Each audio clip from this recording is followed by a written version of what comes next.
ಎಚ್ಚರಿಕೆ ನಡುವೆಯೇ ಇರಾನ್ ಸರ್ವೋಚ್ಚ ನಾಯಕನಾಗಿ ಅಲಿ ಖಮೇನಿ ಪುತ್ರ ಮೊಜ್ತಬಾ ಖಮೇನಿ ನೇಮಕ. ಅಮೆರಿಕ ಮತ್ತು ಇಸ್ರೇಲ್ ಜೊತೆಗಿನ ಸಂಘರ್ಷದ ನಡುವೆಯೇ ಇರಾನ್ ಮುಂದಿನ ಸರ್ವೋಚ್ಚ ನಾಯಕನಾಗಿ ಹತ್ಯೆಯಾದ ಅಯತೊಲ್ಲಾ ಅಲಿ ಖಮೇನಿ ಪುತ್ರ ಮೊಜ್ತಬಾ ಖಮೇನಿ ಅವರನ್ನ ನೇಮಕ ಮಾಡಲಾಗಿದೆ ಎಂದು ವರದಿಯಾಗಿದೆ.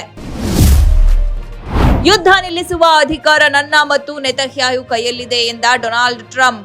ಜಗತ್ತು ಮೂರನೇ ಮಹಾಯುದ್ಧದ ಭೀತಿಯಲ್ಲಿದೆ. ಇರಾನ್ ವಿರುದ್ಧ ಆರಂಭವಾಗಿರುವ ಆಪರೇಷನ್ ಎಪಿಕ್ ಫ್ಯೂರಿ 2ನೇ ವಾರಕ್ಕೆ ಕಾಲಿಟ್ಟಿದ್ದು, ಯುದ್ಧದ ಅಂತ್ಯದ ಬಗ್ಗೆ ಅಮೆರಿಕ ಅಧ್ಯಕ್ಷ ಡೊನಾಲ್ಡ್ ಟ್ರಂಪ್ ಯುದ್ಧ ನಿಲ್ಲಿಸುವ ಅಧಿಕಾರ ನನ್ನ ಮತ್ತು ನೆತನ್ಯಾಹು ಕೈಯಲ್ಲಿದೆ ಎಂದು ಸ್ಫೋಟಕ ಹೇಳಿಕೆ ನೀಡಿದ್ದಾರೆ.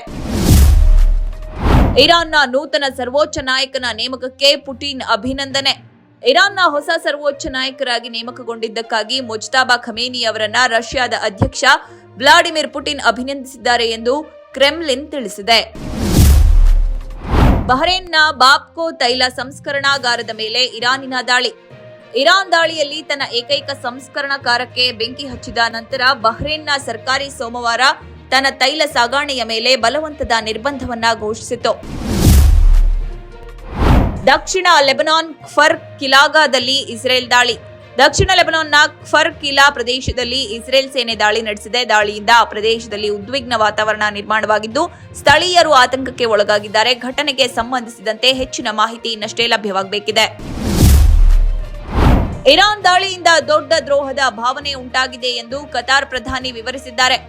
ಕತಾರ್ ಮೇಲಿನ ದಾಳಿಯ ನಂತರ ಇರಾನಿನ ನಾಯಕತ್ವದಿಂದ ದೊಡ್ಡ ದ್ರೋಹದ ಭಾವನೆ ಉಂಟಾಗಿದೆ ಎಂದು ಕತಾರ್ ಪ್ರಧಾನಿ Sheikh Mohammed bin Abdul Rahman bin Sky ನ್ಯೂಸ್ಗೆ ನೀಡಿದ ಸಂದರ್ಶನದಲ್ಲಿ ವಿವರಿಸಿದ್ದಾರೆ. ಬೈರುತ್ನ ದಕ್ಷಿಣ ಉಪನಗರಗಳ ಮೇಲೆ ಇಸ್ರೇಲಿ ದಾಳಿ. ಬೈರುತ್ನ ದಕ್ಷಿಣ ಉಪನಗರಗಳ ಮೇಲೆ ಇಸ್ರೇಲಿ ವಾಯುದಾಳಿ ನಡೆಸಿದೆ. ದಾಳಿಯಿಂದ ಆ ಪ್ರದೇಶದಲ್ಲಿ ಭಾರೀ ಸ್ಫೋಟಗಳ ಶಬ್ದ ಕೇಳಿಬಂದಿದ್ದು, ಜನರಲ್ಲಿ ಆತಂಕದ ವಾತಾವರಣ ನಿರ್ಮಾಣವಾಗಿದೆ.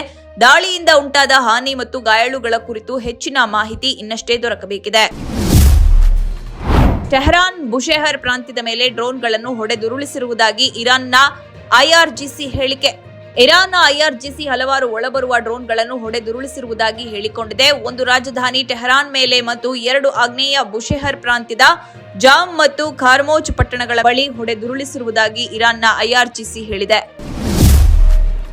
ಕಳೆದ 9 ದಿನಗಳಲ್ಲಿ ಇರಾನ್ನಲ್ಲಿ 1255ಕ್ಕೂ ಹೆಚ್ಚು ಜನರು ಸಾವನ್ನಪ್ಪಿದ್ದಾರೆ. 12,000ಕ್ಕೂ ಹೆಚ್ಚು ಜನರು ಗಾಯಗೊಂಡಿದ್ದಾರೆ. ಇರಾನ್ ಸರ್ಕಾರದ ವರದಿಯ ಪ್ರಕಾರ ಈವರೆಗೆ ನಡೆದ ವೈಮಾನಿಕ ಮತ್ತು ಕ್ಷಿಪಣಿ ದಾಳಿಗಳಲ್ಲಿ ಸಾವನ್ನಪ್ಪಿದವರ ಸಂಖ್ಯೆ 1255ಕ್ಕೆ ಏರಿಕೆಯಾಗಿದೆ. ಕಳೆದ 9 ದಿನಗಳಲ್ಲಿ 12,000ಕ್ಕೂ ಹೆಚ್ಚು ಜನರು ಗಾಯಗೊಂಡಿದ್ದಾರೆ ಎಂದು ವರದಿಯಾಗಿದೆ. ಇರಾನ್ ತನ್ನನ್ನು ತಾನು ರಕ್ಷಿಸಿಕೊಳ್ಳುವುದನ್ನು ಮುಂದುವರಿಸುತ್ತದೆ. ಮಿಲಿಟರಿ ಘರ್ಷಣೆಗಳು ಮುಂದುವರಿಯುವವರೆಗೆ ಕದನ ವಿರಾಮಕ್ಕೆ ಸಂಭವನೀಯ ಮಧ್ಯಸ್ಥಿಕೆ ಪ್ರಯತ್ನಗಳ ಕುರಿತು ಚರ್ಚೆಗಳು ಅಪ್ರಸ್ತುತ. ಇರಾನ್ ತನ್ನನ್ನು ತಾನು ರಕ್ಷಿಸಿಕೊಳ್ಳುವುದನ್ನು ಮುಂದುವರಿಸುತ್ತದೆ ಎಂದು ಇರಾನ್ ವಿದೇಶಾಂಗ ಸಚಿವಾಲಯದ ವಕ್ತಾರ ಇಸ್ಮಾಯಿಲ್ ಬುಘೈ ಹೇಳಿದ್ದಾರೆ.